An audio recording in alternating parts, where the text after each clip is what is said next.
এখানে আমি boneless chicken নিলাম, এতে দিয়ে দিলাম আদা রসুন পেস্ট, একটু লঙ্কার গুঁড়ো, একটু মিট মশলা,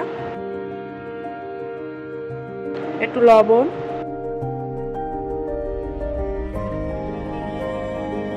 একটু গোলমরিচের গুঁড়ো, একটা ডিম ফাটিয়ে দিলাম।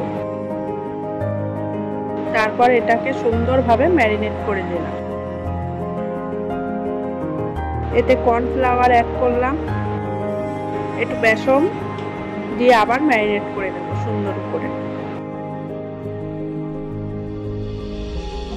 ম্যারিনেট করা শেষ, কড়াইটা বসিয়ে দিলাম উনুনে, তেল গরম করে নেব। তেলটা এবার গরম হয়ে গেছে, এবার পকোড়াগুলো আস্তে আস্তে ছেড়ে দেব।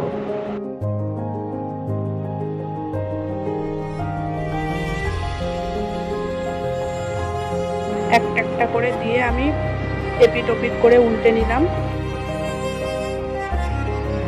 লাল লাল হয়ে এসেছে, এবার আমি তুলে নেব।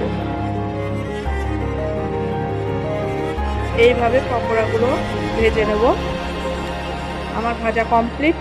এবার একটা সুন্দর প্লেটে তুলে নিলাম, একটু কেচাপ আর একটু কাসুন্দি দিলাম। এবার আমার বাচ্চাকে দেওয়ার পালা। আমি বাড়িতেই এভাবে বাচ্চাকে বানিয়ে খাওয়াই। ও খেয়ে কি বলে দেখি। ওর খেয়ে খুব ভালো লেগেছে।